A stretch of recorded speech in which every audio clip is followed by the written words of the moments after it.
जय हिंद साथियों, इस बार जो हम ये लेकर आए हैं वीडियो, ये बहुत ही इंटरेस्टिंग सा वीडियो होने वाला है। और मैं कहता हूँ जो अंधभक्त हैं वो वीडियो ना ही देखे तो बेहतर है ना। जो भाजपा के काफ़ी सपोर्ट करते हैं, उसके काफ़ी करीबी हैं, हमारे भारत के यशस्वी प्रधानमंत्री के करीबी हैं, उनसे हम रिक्वेस्ट करते हैं कि इस वीडियो को ना ही देखें। हो सकता है उनको ये चीज़ गलत लगे, क्योंकि कभी कभी ऐसा होता है किसी से हम इतना प्रेम कर लेते हैं ना, उसकी बुराई छिप जाती है। और कभी कभी ऐसा होता है कि किसी से इतना मतलब कि वो कर लेते हैं ना, इतना मतलब दिमाग में कचरा जमा हो जाता है कि उसकी अच्छी चीज़ भी बुरी लगती है। तो ये अपने सोच पर निर्भर करता है। तो आज हम बात करेंगे, हालांकि ये बहुत से टॉपिकों पर ये सुनने को मिला है कि प्रधानमंत्री बहुत त्यागी आदमी हैं, जो कि अपना परिवार त्याग देकर देश की सेवा कर रहे हैं। तो इस पर एक छोटा सा वीडियो है, ध्रुव राठी भाई के साथ मिलकर आइए देखते हैं इस वीडियो को और समझने की कोशिश करते हैं कि आखिर देश में हो क्या रहा है, देश आखिर किस परिस्थिति से गुजर रहा है। हमारे देश के वो प्रधानमंत्री रहे हैं, उनका कहना है कि हम बचपन में ट्रेनों में चाय बेचा करते थे, लेकिन हालांकि उनके पिताजी जो थे वो चाय का कैंटीन चलता था, उनके यहाँ एक कैंटीन के वो मालिक थे और चाय बेचा करते थे उनके पिताजी। चाय वाले का लड़का बोला जाए, हालांकि मीडिया वाले हैं जो, और सच्चाई बात कही गई है कि मीडिया वाले अगर चाहें तो कुछ भी कर सकते हैं। हाँ, अगर आपको मतलब कि अपनी पॉपुलैरिटी बढ़ानी है तो आप मीडिया का सहारा लें। हाँ, तो हर जगह देखने से क्या रहता है, दिमाग में आदमी रहता है, बैनरों पर, पोस्टरों पर, कहीं पर भी आप देखते हैं प्रधानमंत्री मोदी। यहाँ तक कि जो राशन बिकता है, जो सरकारी गल्ले की दुकान पे, उसका जो झोला होता है थैले पर भी प्रधानमंत्री मोदी। यहाँ तक कि कोरोना के वैक्सीन पर भी मोदी। आखिर चल क्या रहा है, ये मतलब एक साइकोलॉजी आप समझ सकते हैं दिमाग को। जैसे किसी शैम्पू का ऐड बार बार अगर दिखाया जाए आपको टीवी पर, एक बार देखते हैं तो इनकार करते हैं कि छोड़ो यार ये उतना वो नहीं होगा, लेकिन बार बार दिखाने से क्या होता है, प्रभाव पड़ता है, कोसने से प्रभाव पड़ता है। अगर आपको यकीन नहीं आता तो एक मूवी बनी है तारे ज़मीन पर, आमिर खान की मूवी है, बहुत अच्छी मूवी है, एक बार इसको देखिए, कितना प्रभाव पड़ता है कोसने से। तो साथियों, समय को जाया न करते हुए हम इस वीडियो को स्टार्ट करते हैं। आप देखिए थोड़ा सा, ये मैंने एक बार और बता दिया, अगर ये अंधभक्त देख रहे हैं तो भैया अभी स्किप करिए और आप चले जाइए, आप मत देखिए इस वीडियो को। तो चलिए स्टार्ट करते हैं हम वीडियो को।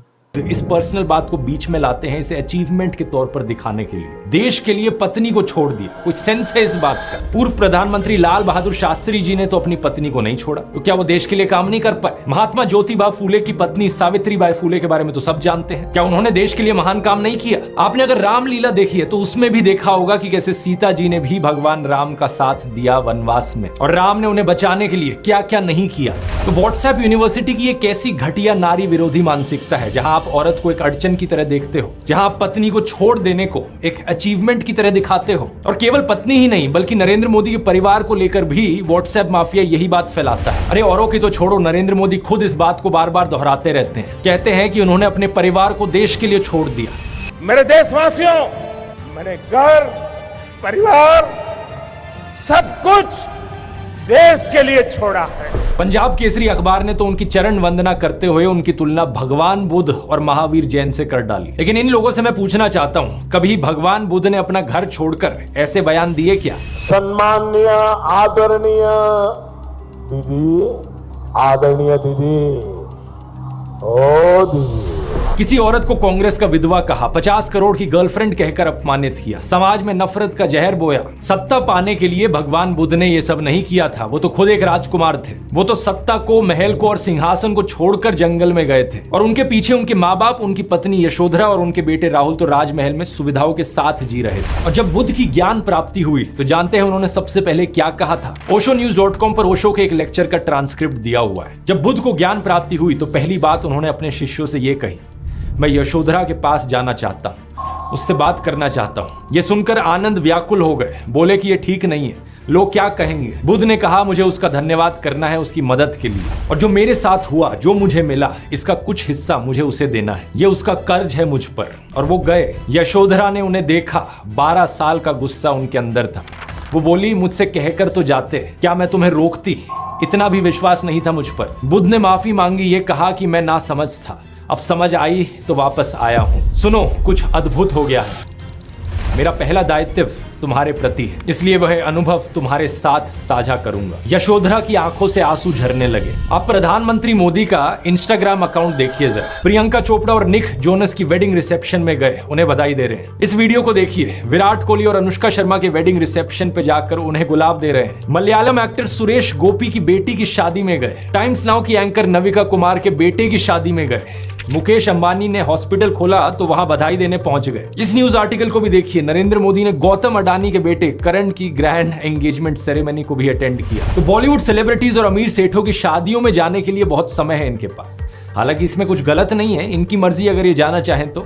लेकिन सवाल यहां पर ये, क्या केवल अपने भाइयों और परिवार को ही छोड़ना पड़ता है क्या देश के लिए? एबीसी के इस आर्टिकल को देखिए। अवनी दास रिपोर्ट करती हैं कि अक्टूबर 2023 में मोदी परिवार उनके भतीजे की शादी के लिए इकट्ठा हो रहा था, लेकिन एक इंसान वहां से गायब थे, नरेंद्र मोदी। आपने फोटोज और वीडियोस में जरूर देखा होगा कि प्रधानमंत्री मोदी अपनी माता जी से मिलने जाया करते थे, जो कि अच्छी बात है। लेकिन कभी आपने नोटिस किया कि केवल वहां 3 लोग होते थे इस मुलाकात में? प्रधानमंत्री मोदी, उनकी माता जी और कैमरामैन। कभी कभार मुलाकात में 2-3 और लोग होते थे, लेकिन वो हमेशा और कैमरामैन ही होते थे। 3 साल पहले बीबीसी कॉरेस्पॉन्डेंट तेजस वैद्या ने प्रधानमंत्री मोदी के भाई प्रहलाद मोदी से बात करी, और सुनिए उनका क्या कहना था। तेरे परिवार ने दूर रखवानी सूचना आपवामां आवे। इस बात को लेकर स्पष्ट निर्देश होता है कि परिवार के बाकी सदस्य दूर ही रहे। प्रधानमंत्री मोदी की भतीजी सोनल मोदी ने भी यही बताया कि उनको मना किया गया है। उनसे पूछा गया कि शपथ ग्रहण समारोह में बहुत से लोगों को निमंत्रित किया गया, लेकिन उन्हें क्यों नहीं बुलाया गया? तो सुनिए उन्होंने क्या कहा था। नरेंद्र मोदी जी ने प्रधानमंत्री का शपथ ली थी, तब देश में से कई लोग गए थे। तब आपको न्योता मिला था या आपको जाने की इच्छा हुई थी? इच्छा तो सबको होती है, पर अफसोस है कि हमें इनविटेशन नहीं दिया गया। G20 की थीम रखी गई थी वसुदेव कुटुंबकम, यानी पूरी दुनिया एक परिवार है। लेकिन खुद के परिवार को, खुद के भाई बहनों को अपने से दूर रखा जाता है इस तरीके से। आखिर क्या कारण है? भगवान राम तो अपने परिवार के साथ रहते थे। राम, लक्ष्मण, भरत, शत्रुघ्न, चारों भाइयों में कितना प्यार था। क्या इसका मतलब यह हुआ कि राम जनता के लिए काम नहीं कर पाए?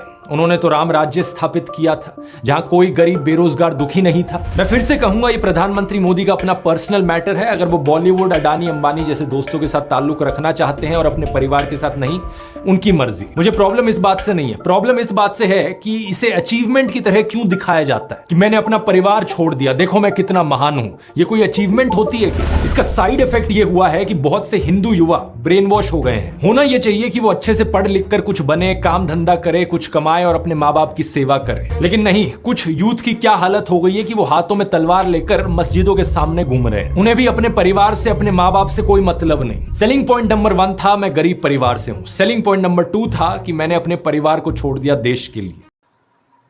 तो दोस्तों, ये वीडियो बहुत ही इंटरेस्टिंग रहा। और कभी कभी ये चाय वाला जो सिस्टम है, कभी इसका जिक्र होता है, काफ़ी पॉपुलैरिटी मिलती है इसे, कि मतलब जैसे कभी कभी किसी मंच पर भी बोल दिया जाता है। तो अभी हाल ही में जब बिहार की मतलब कि राजनीति का मुद्दा गर्मी गर्मा पे था, जब वहाँ पर चुनाव नीतीश जीत जाते हैं, तो मतलब एक नई कहानी चलती है कि दूध ने चाय को हरा डाला, सच ने अन्याय को हरा डाला, और ये करके बिहार ने कर दिया साबित। तो मतलब ये सब बहुत ट्रेंडिंग टॉपिक था। लेकिन चाय की सच्चाई क्या है, हालांकि आपको तो पता होना ही चाहिए। चाय करते थे अब कुछ दिन में ये हाय हाय करेंगे।